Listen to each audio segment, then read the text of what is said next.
Hi fans of high quality entertainment. I'm not crying. I've just got something in my eye.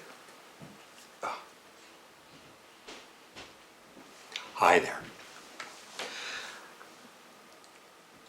As some of you know, a few weeks ago, I bought my very first Van Morrison album ever. Holding up the wrong album. Astral Weeks. And I'd heard a couple of songs from this album, in previous years, but I just never connected with it, and I didn't listen to the whole album. And then one day I thought, you know what, I'm going to buy this and really listen to it.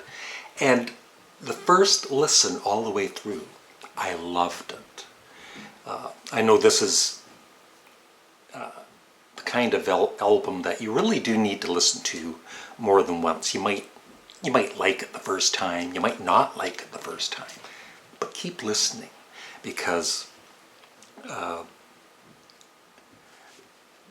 this album has really, really affected me in a emotional way. And so I just think I was actually thinking of ranking the songs on this just for the fun of it, from worst to best. Maybe I'll do that now. I think my least favorite song on it, but I still love it, is Beside You. And then from there, it's just way too hard to rank. And that's what I've been thinking lately too, is, top 10 list and worst to best and all that. And I'm kind of getting turned off of doing that, because I think in the long run, who cares? It's just silly. Just enjoy music. Music, like Frank Zappa once said, music is the best. Or second best. I will say my favorite songs on this, I think, would be Ballerina. Oh my God. His vocals on that. And Madame George. And The Way Young Lovers Do. That one really swings. And his vocals. I love the chorus of that. But Sweet Thing is amazing. Astral Weeks. I do love Beside You. It's just my least favorite on the album. And Cypress Avenue. This is like a masterpiece. And so if you've never checked out Van Morrison, I don't know about starting with this. That's going off the deep end. But I suggest, if you've never really listened to Van Morrison, maybe start with Moon Dance. It's much easier to get into on the first listen. And I'd never heard this album before. First time I played it, all the way through, I enjoyed every single song. I'm amazed with his vocals. And that's the other thing, because he's been around. I've known of him for over 50 years, and, heard a couple of songs on the radio, of course, Domino and Brown Eyed Girl, which I enjoy when I hear on the radio. It's like his vocals on it. But I had no idea what a artiste he was.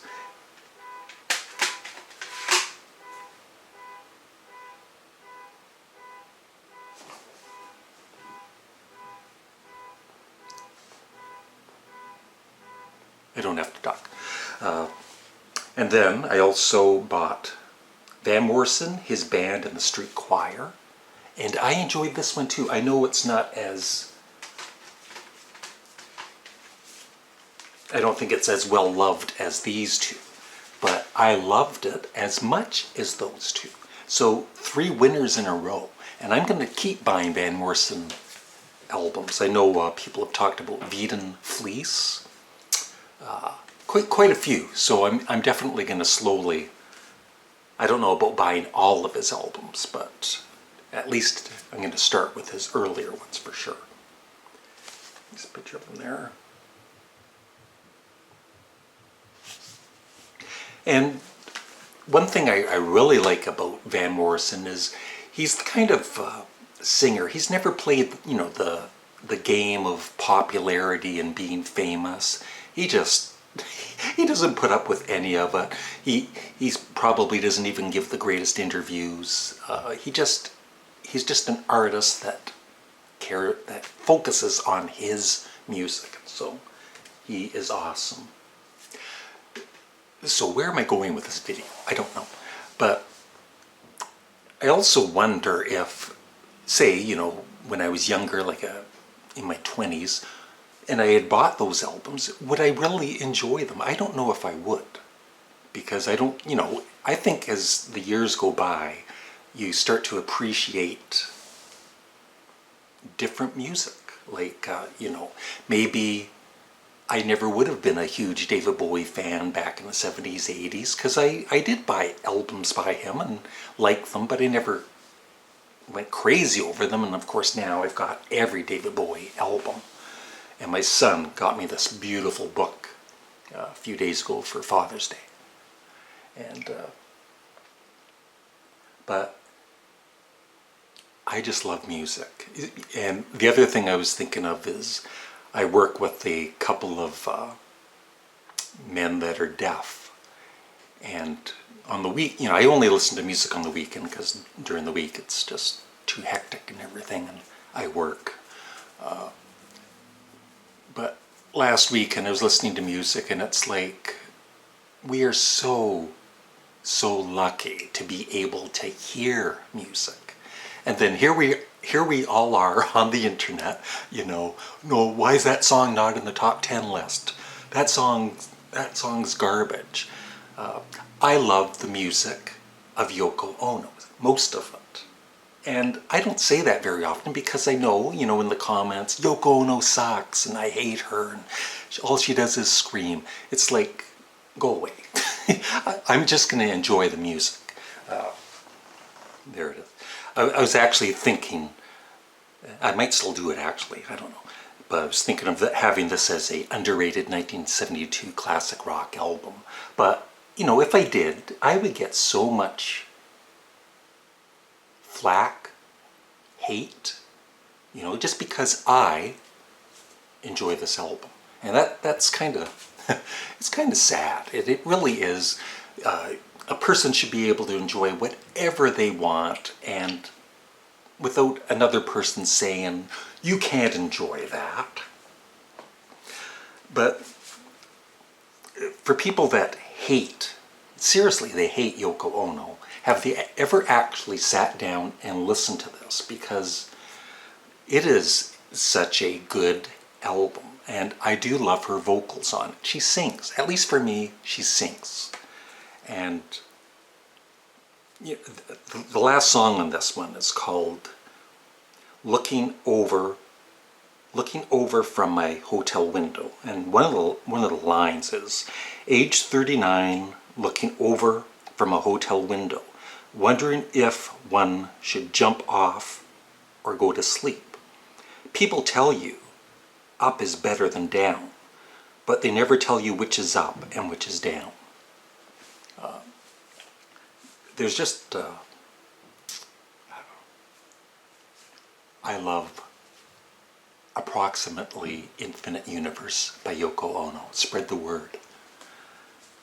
I think it's one of the best double albums ever recorded. But that just shows you the power of music, and I mean, people are always going to mock you for your taste in music if they don't match what the other person enjoys. And yeah, I read so many reviews of, say for instance, Paul McCartney, his Egypt Station. There's always going to be comments of, I'm the biggest Paul McCartney fan and this album sucks. It's like, well, you're not the biggest Paul McCartney fan because, you're not even liking, you're hating his music. Even when I didn't follow Paul McCartney's career for years and years in the 80s and 90s, I never hated his music. It's just so silly. It's like, I just don't want to listen to it. Same with U2. There was one point I thought U2 were the next Beatles. They were right up there with the Beatles, or pretty close. And then that kind of screwed up around the time they released Pop. And I would enjoy, later some of the later releases, but I just lost interest in them. But that's fine. I mean, it just shows you, though, that your tastes change as you grow older and older and older. And I would love your thoughts on what I'm just rambling about. This is just a vlog on music, and how we should all just stop bashing each other for stuff that we like or don't like, and just enjoy music. The other thing I was thinking, when I'm listening to Van Morrison, I'm thinking, this is the best singer in the world. But then when I'm listening to Yes and John Anderson singing, I'm thinking the very same thing, because they are all Paul McCartney, they all are the best. And so why rank things? I'm getting tired of it, I guess. And so I just love your thoughts on my rambling vlog. Thanks for watching. Have a great day. Bye.